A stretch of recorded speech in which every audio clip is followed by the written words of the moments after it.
Anthony Joshua says he blames himself, not his trainer Robert McCracken, for his loss to Andy Ruiz Jr. I'm going to quote Anthony Joshua directly here. He says, "The style was wrong.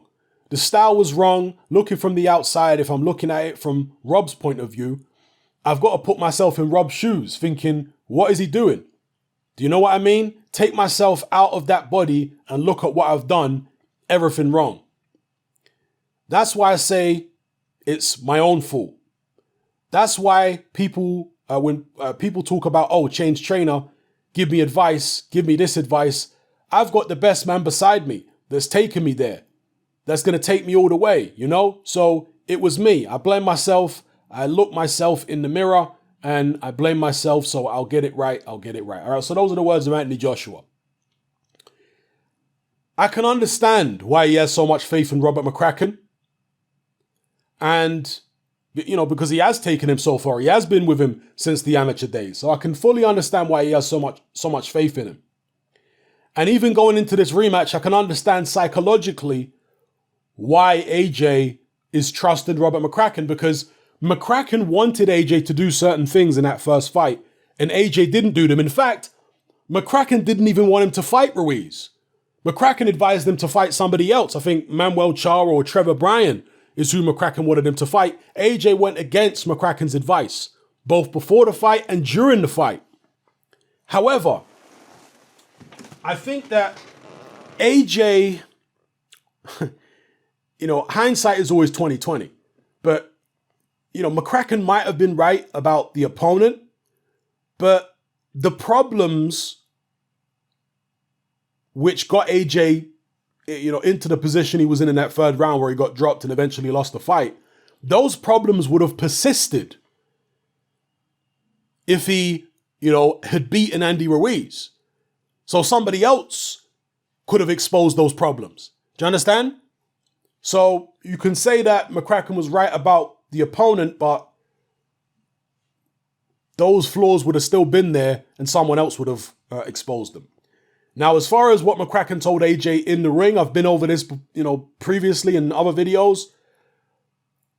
The things that McCracken was telling AJ to do, okay, most of them were good things, but one of the things he kept telling him to do is keep your hands up.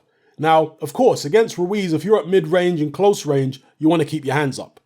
But when you're at long range, I actually think, based upon Ruiz's style and his attributes and what he was doing in that first fight, keeping your left hand up, not the right hand should stay up. Keeping your left hand up might actually be a detrimental thing to do at long range against Andy Ruiz. Another consequence of always keeping your hands up, especially for a big guy like AJ, is you get tired more quickly. You got big, heavy arms like that and you're having to keep them up for, you know, 5, 6, 7, 8, 9, 12 rounds. Trust me, your arms get tired. If you see Vladimir Klitschko late on in his fights from the mid-rounds on, prime Klitschko, his left hand is down. You see Lennox Lewis. In fact, Lennox Lewis is a good case study. Because if you watch Lennox Lewis, in fact, let me get a screenshot up here so I can show you guys exactly what I'm talking about. All right, let me show you. Yeah, here we go. So you can see here on screen, this is Lennox Lewis when he fought David Tua back in the year 2000. And he fought the entire fight against a tremendous puncher in David Tua. Those of you who are newer boxing fans need to understand that Tua was one of the biggest punchers of that era. Okay, tremendous puncher, particularly with the left hook. Very dangerous, iron jaw, you know, dangerous opponent. Lewis fought the whole fight with his left hand down. Now, in this particular still, this particular frame, Lewis has also got his right hand down. But whenever Tua got close, Lewis would bring both hands up. But at long range, Lewis was fighting with both hands down. One, to conserve energy, to make himself feel more fluid. But two, to also split Tua's attention between the low left hand and the right hand, which is Lennox Lewis's main power shot. However, when Lennox Lewis fought tall opponents, he fought with his hands up. So it's different strokes for different folks. It's different techniques for different opponents in different circumstances. That's why Lennox Lewis used to call himself the pugilist specialist, because he didn't fight every fighter the same. He would fight differently depending on the opponent. You see him here against Klitschko. He fought with his hands up. Certainly after the first, round or so, his hands were up. And normally when Lennox Lewis fought against tall opponents, he would come in with his hands up like this. Same thing against Henry Akin one day, another tall opponent. His hands are up. You can go back and watch Lennox Lewis when he fought for Canada against James Oyebola. I can't remember which, was that the Commonwealth Games or something like that? Lewis fought against Oyebola in that particular event, and he had his hands up. If you read Lennox Lewis's autobiography, the first autobiography that he wrote, he talks about the way he tends to fight big guys. And he called it going in there Rambo style, John Rambo style. So yeah, he tends to put his hands up and fight very aggressively against big guys. Okay? Different strokes for different folks. Now, how this relates to Anthony Joshua is that Rob McCracken seems to want Anthony Joshua to have his hands up against anybody. Maybe it's because Joshua's chinny. Maybe he doesn't trust AJ's chin. But at the same time, Lennox Lewis got accused of being chinny. Lennox Lewis got ironed out a couple times. In fact, when Lennox Lewis got hit with a big right hand from Oliver McCall, there's no way he could have continued from that. I know that his manager at the time, Frank Maloney, complained and all that kind of stuff, but that stoppage was correct, Lewis against McCall. And when he got knocked out by Rackman, well, you could have counted to 50 and he would never have been in a right state to carry on. Whereas with Anthony Joshua, he's never been laid out. Yeah, he'd been caught with some big shots. Klitschko caught him with a tremendous right hand. Every bit as good as the right hand that McCall caught Lewis with, if not better. But AJ got to his feet, carried on, and won that fight. So I as I've mentioned before, there could be an element of throwing the baby out with the bathwater in AJ's mind. Because he's thinking, okay, McCracken was right about the choice of opponent. He was telling me to do certain things in the corner, which I wasn't doing in the fight. I wasn't keeping my hands up. I wasn't doing the things he told me. And I paid for it. But those are not the things that got him into trouble. Keeping the low left hand is not what got him into trouble. What got him into trouble was exchanging with Andy Ruiz. The low left hand was actually working. But AJ seems like he wants to throw that away. Dispense of that. Throw that baby out with the bathwater. And this is why I think that Spencer Fearon is right when he says that AJ doesn't have enough boxing people around him. And he chooses not to have many boxing people around him. The only boxing person in AJ's camp, by AJ's own admission, is Rob McCracken. That's it. All the other people are like fitness people and people who really don't know much about boxing. I think that's a big mistake.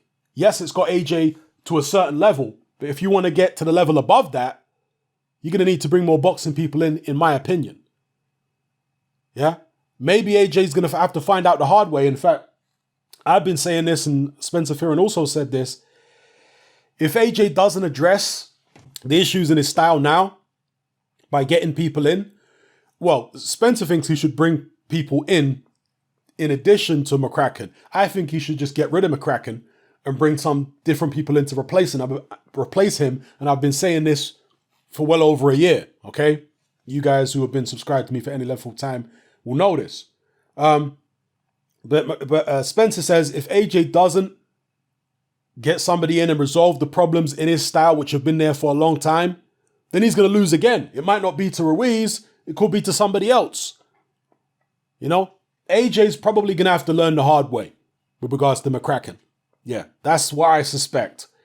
Even if it's not Ruiz who beats him again, if it's somebody else in the fairly near future, he's going to have to learn the hard way. Because right now, he still fully believes in McCracken. He thinks that everything McCracken is teaching him is the right way and the best way. And look, I'm not trying to diss McCracken. He's done very, very well. But there's certain little technical things, particularly with regards to heavyweight boxing, that I think McCracken is just overlooking or doesn't quite see. I remember Robert McCracken as a fighter. I watched many of his fights, and I can see McCracken's style in AJ. McCracken was a very tall, upright, robotic boxer. That's how McCracken was. And you can see that in AJ. When AJ fought Povetkin, that's the first time we've seen AJ try and loosen up a little bit with the left hand down and moving around. He didn't get that from Robert McCracken. Robert McCracken wanted him to keep that stiff, predictable, robotic style that he had prior to the Povetkin fight. That's what McCracken wanted, right? So I just think that, the throwing the baby out with the bathwater, will it be enough? Will what McCracken is teaching AJ be enough to get him through the Ruiz fight? I mean, we'll see. But I just feel like it's probably going to be a long fight.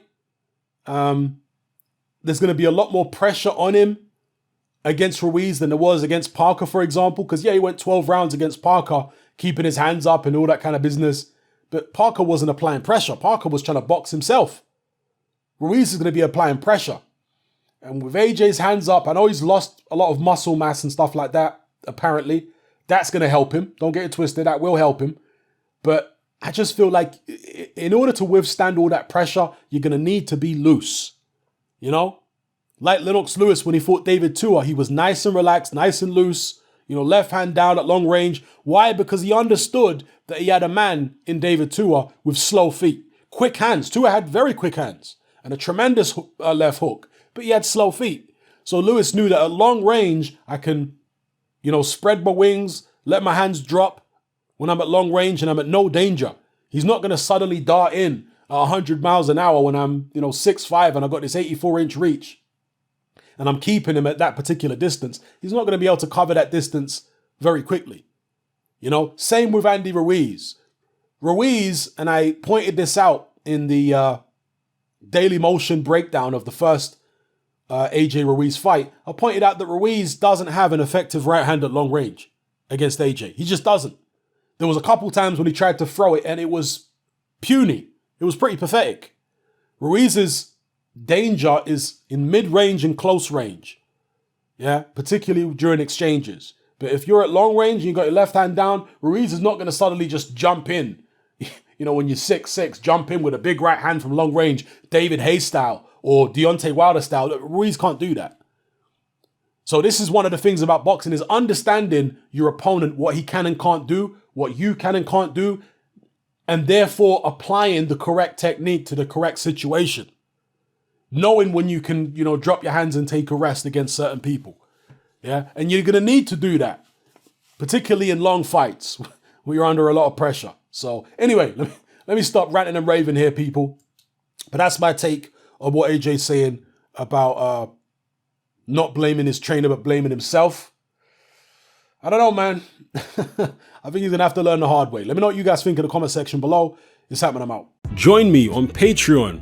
I upload a minimum of 2 podcasts every single week, covering a wide variety of controversial topics, as well as live stream Q&A sessions. Take a look on screen right now at some of the podcasts I've produced so far. For just $3 a month, the equivalent of about £2 a month, you get access to all my new podcasts and my entire back catalogue of past podcasts, including my popular Confessions of a Nightclub Bouncer series. You can listen on your computer or on your smartphone or tablet by downloading the Patreon app from the Google Play Store or the App Store for free. The Patreon app also allows you to download each podcast in MP3. For less than the price of a cup of coffee, you get access to dozens of hours of exclusive content. It's easy to sign up, there's no contract, and you can cancel at any time. So come and join our community of free and critical thinkers by signing up with me here on Patreon today.